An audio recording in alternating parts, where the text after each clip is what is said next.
The dust kicked up around Jake Morrison's boots as he rode into the small frontier town of Cedar Ridge on a hot August morning in 1887.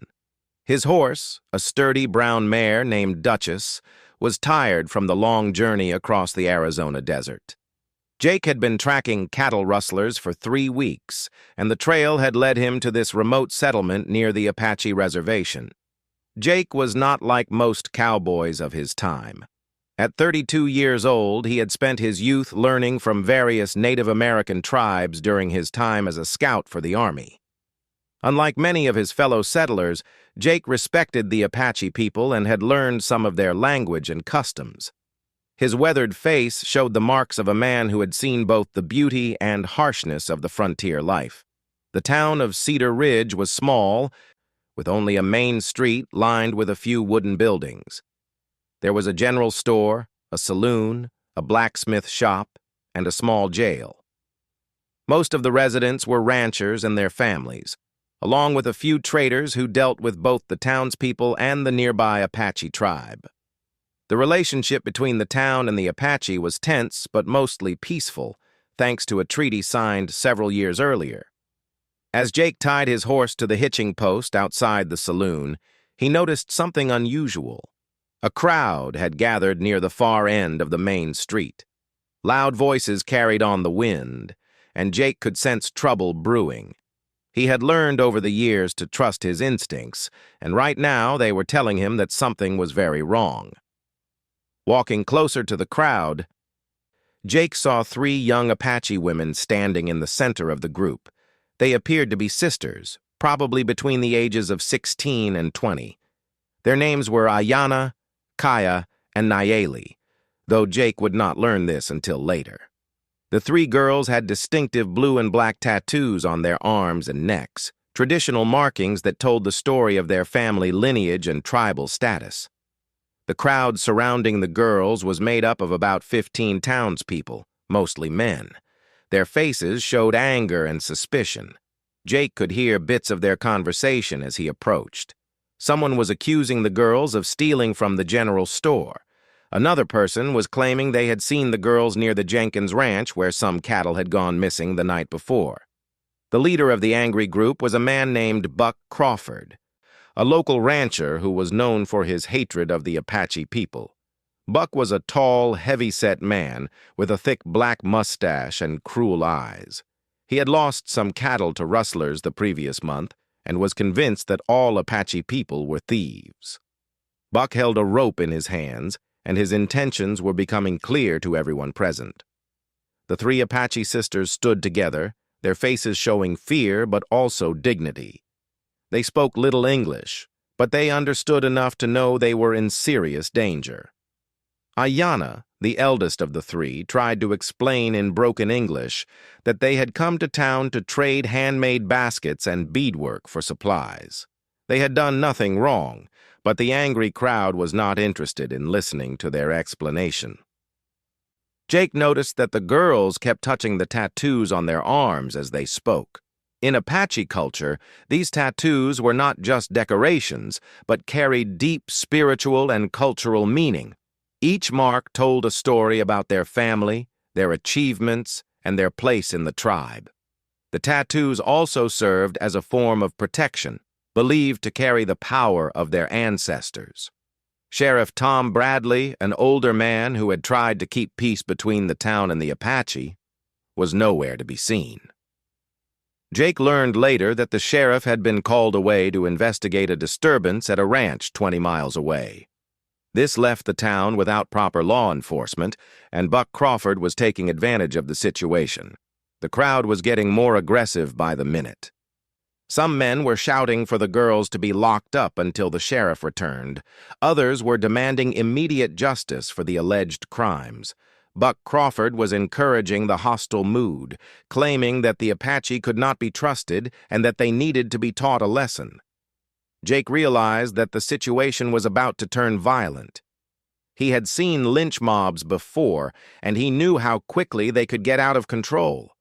The 3 sisters were in real danger, and there was no one else willing or able to help them. Most of the other cowboys and ranchers in the crowd either supported Buck Crawford or were too afraid to speak against him. As Jake watched the scene unfold, he remembered his time living with different Native American tribes. He had learned that the Apache people valued honor, family, and justice above all else. These three young women represented the future of their tribe, and they deserved better than the hatred and suspicion they were facing. The youngest sister, Naeli, began to cry quietly as the crowd pressed closer. Her tears moved something deep inside Jake's heart. He thought about his own sister who had died of fever when they were both children. He had always regretted not being able to protect her, and now he found himself in a position to protect these three innocent girls. Buck Crawford raised his voice above the crowd, declaring that the girls needed to be punished immediately. The rope in his hands was no longer just a threat, but a promise of violence to come. The situation had reached a critical point, and Jake knew he had to make a choice that would change everything. Jake Morrison took a deep breath and stepped forward into the crowd. His hand rested on the handle of his Colt revolver, not as a threat but as a reminder that he was not defenseless. The conversations around him began to quiet as people noticed his approach. Jake was known in these parts as a skilled tracker and a fair man, though he was not from Cedar Ridge itself.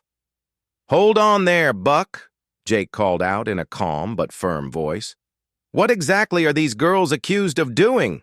Buck Crawford turned to face Jake, his face red with anger and frustration. "They're thieves, Morrison. Someone saw them near my ranch last night, and old Peterson says they were in his store acting suspicious. We can't let them Apache run wild anymore." Jake looked at the three sisters, noting how they stood close together for protection. Their traditional clothing was clean and well-maintained, and the baskets they carried were beautifully crafted. These did not look like the belongings of cattle rustlers or store thieves. "Did anyone actually see them steal anything?" Jake asked the crowd. "Or take any cattle?" The crowd murmured amongst themselves, but no one could provide a clear answer. Peterson, the store owner, was an elderly man known for his poor eyesight and suspicious nature. His testimony alone would not hold up in any proper court of law. "We don't need proof," Buck shouted back. "Everyone knows the Apache can't be trusted. They need to learn their place." This statement made Jake's blood boil.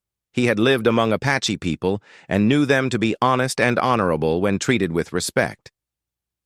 The hatred in Buck's voice reminded Jake of everything that was wrong with the way settlers often treated Native Americans. "These are young women, not cattle rustlers," Jake said, his voice growing stronger. "They have the same rights as anyone else in this territory." Buck laughed harshly. "Rights? They're savages, Morrison. If you can't see that, maybe you've spent too much time with their kind." The crowd began to press closer to the three sisters again. Jake realized that words alone were not going to be enough to stop what was about to happen. Buck Crawford had worked the crowd into a frenzy, and they were looking for someone to blame for their problems and fears. That's when Jake noticed something important about the tattoos on the girls' arms. The patterns were not random decorations, but specific symbols that he recognized from his time with Apache scouts. The markings indicated that these girls were from a prominent family within their tribe, possibly even related to a chief or medicine man. This knowledge gave Jake an idea. "Stop!" Jake shouted at the top of his voice, stepping directly between Buck Crawford and the three sisters. "I'll take them!" The crowd fell silent, confused by Jake's sudden declaration. Buck Crawford stared at him with disbelief and growing anger. "What did you say, Morrison?" "I said I'll take them," Jake repeated, his voice steady and clear. "If you think they're criminals, then I'll take responsibility for them. I'll escort them back to their reservation and make sure they face proper justice if any real evidence is found." This was a clever move by Jake. By offering to take custody of the girls himself, he was providing the crowd with a face-saving solution. They could feel like justice was being served without having to commit violence themselves. But Buck Crawford was not satisfied with this compromise. He had worked himself up for violence, and he was not ready to back down. "No way, Morrison! They need to answer for their crimes right here and now. We can't let them run back to their people and laugh about what they got away with." Jake stood his ground, knowing that this was the critical moment. "What crimes, Buck? You haven't shown me any evidence of wrongdoing. You have suspicions and prejudice. But that's not the same as proof." The eldest sister, Ayanna, seemed to understand what Jake was trying to do. She spoke to her sisters in Apache, and they moved closer to Jake, showing that they trusted him more than the angry crowd. "You're making a big mistake, Morrison," Buck warned. "These Apache will turn on you the first chance they get. That's their nature." Jake shook his head. "I've worked with Apache scouts for years, Buck. I've found them to be more trustworthy than a lot of white men I've known." This statement caused an angry murmur to run through the crowd. Jake was challenging not just Buck Crawford, but the prejudices of the entire group. Buck Crawford's face grew even redder, and he took a step closer to Jake. "Are you calling us liars, Morrison?" "I'm calling you wrong," Jake replied calmly. "And I'm offering a peaceful solution to this situation." The tension in the air was thick enough to cut with a knife. Jake could see that some members of the crowd were beginning to have second thoughts about the mob justice they had been ready to support. But Buck Crawford and his closest supporters were still spoiling for a fight. Jake made eye contact with each of the three sisters, trying to communicate without words that he was there to help them. The youngest, Nayeli, had stopped crying and was watching Jake with hope in her eyes. "Here's what's going to happen," Jake announced to the crowd. "I'm taking these girls with me to investigate the real cattle rustlers. If they're involved in any way, they'll face justice. If they're innocent, as I believe they are, then this crowd owes them an apology." Buck Crawford spat in the dirt. "And who made you the law around here, Morrison?" "Nobody," Jake admitted. "But somebody needs to stand up for what's right." The standoff continued for several tense minutes. Jake kept his hand near his gun, ready to defend the girls if necessary. He knew he was outnumbered, but he also knew that most of the crowd didn't really want to commit violence against three young women. Finally, one of the older men in the crowd spoke up. "Maybe Morrison's got a point, Buck. These girls don't look like cattle thieves to me." This single voice of reason began to break the spell that Buck Crawford had cast over the group. Other voices began to join in, suggesting that Jake's proposal was fair and reasonable. Buck Crawford realized that he was losing control of the situation. In a last desperate attempt to maintain his authority, he pointed his finger directly at Jake. "You're going to regret this, Morrison. When those Apache show their true colors, remember that I warned you." With the immediate danger past, Jake Morrison led the three Apache sisters away from the angry crowd. They walked toward the edge of town where Jake had left his horse, Duchess. The sisters followed quietly, still shaken by their ordeal but grateful for Jake's intervention. As they walked, Jake tried to communicate with the girls using the few Apache words he remembered from his time as a scout. Ayanna, the eldest sister, surprised him by speaking in clear English. "Thank you for helping us," she said softly. "My name is Ayanna. These are my sisters, Kaya and Nayeli." Jake nodded respectfully. "I'm Jake Morrison. I couldn't stand by and watch what was about to happen to you." Ayanna studied Jake's face carefully, as if trying to determine whether she could truly trust this white man who had risked his own safety to help them. "You are not like the others," she observed. "You have lived with our people before." Jake was impressed by her insight. "I worked as a scout with Apache warriors for several years. I learned to respect your ways and your people." The three sisters exchanged glances and spoke quietly among themselves in Apache. Jake could tell they were making an important decision about something, but he didn't understand what they were discussing. As they reached the outskirts of town, Jake helped the sisters mount his horse while he walked alongside. They traveled for about an hour toward the Apache reservation, but Jake noticed that Ayanna was leading them in a different direction than the main trail. "Where are we going?" Jake asked. "To see our grandfather," Ayanna replied. He will want to meet the man who protected his granddaughters. Jake felt honored by this invitation, but also nervous. He knew that being brought to meet an Apache elder was a significant gesture that carried great responsibility. They traveled through a narrow canyon that Jake had never seen before, following a hidden path that wound between red rock formations. Eventually, they came to a small valley where several traditional Apache dwellings were scattered among the trees. This was clearly a sacred place, hidden from the outside world. An elderly Apache man emerged from one of the dwellings as they approached. He had long gray hair and wore traditional clothing decorated with intricate beadwork. His weathered face showed both wisdom and strength. This was Nalnish, a respected medicine man and the grandfather of the three sisters. Ayanna spoke to her grandfather in rapid Apache, explaining what had happened in town and how Jake had saved them. As she spoke, she pointed to the tattoos on her arms, and Jake noticed that the old man's expression changed dramatically. When Ayanna finished her story, Nalnish approached Jake with great ceremony. He studied the cowboy's face for a long moment before speaking in heavily accented English. "You have done a great thing today," the old man said, "but you do not know how great." Jake was confused by this statement. "I just did what any decent person would do." Nalnish shook his head. "No, my friend. You have done much more than you realize. Let me tell you about my granddaughter's tattoos." The old medicine man gestured for everyone to sit around a small fire that had been burning in the center of the camp. As they gathered in a circle, Nalnish began to explain the significance of the markings on the girl's arms. "These tattoos tell the story of our family's sacred duty," he began. "My granddaughters are not ordinary members of our tribe.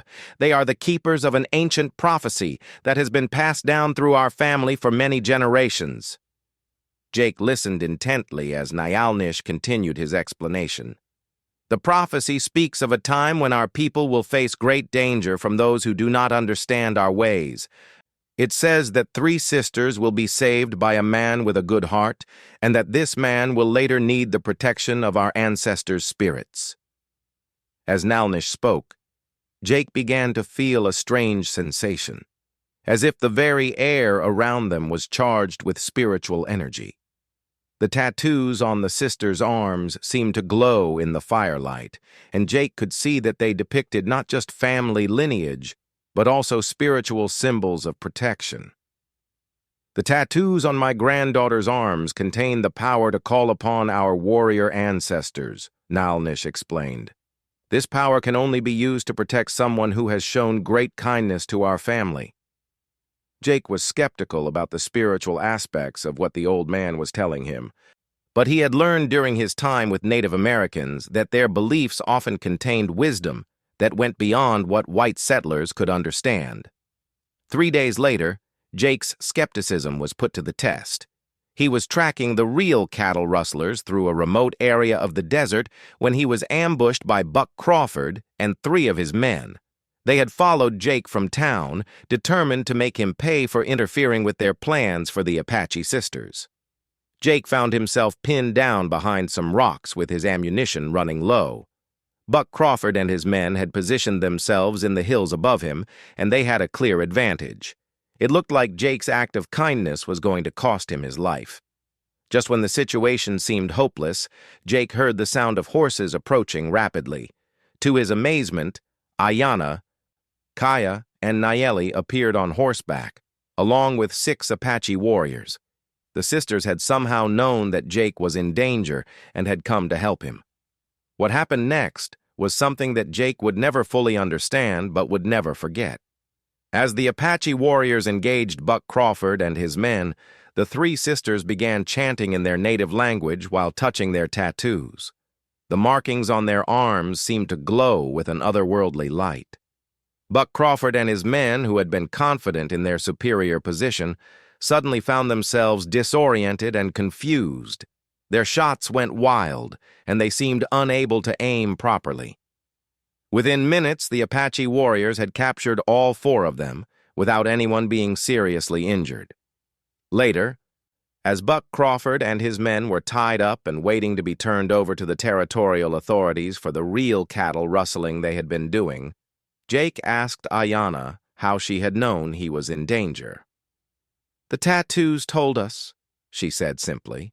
"When someone saves the life of a keeper of the prophecy, the spirits of our ancestors watch over that person. We felt it when you were in danger." Jake never fully understood whether what he experienced that day was the result of genuine spiritual intervention or simply the remarkable loyalty and skill of the Apache people. What he did know was that his act of kindness in protecting 3 innocent young women had been repaid many times over. The real cattle rustlers, led by Buck Crawford, were arrested and tried for their crimes. The 3 Apache sisters were cleared of all accusations, and the relationship between the town of Cedar Ridge and the Apache reservation improved significantly. Jake Morrison continued his work as a tracker and cowboy, but he carried with him a new understanding of the connections that exist between people of different cultures. He learned that acts of kindness and courage create bonds that transcend race and tradition, and that sometimes the greatest rewards come not from seeking personal gain, but from doing what is right. The tattoos of the 3 Apache sisters had indeed saved him, not through magic or supernatural intervention, but through the simple power of gratitude and the unbreakable bonds of friendship that can form between people who choose to see the humanity in one another.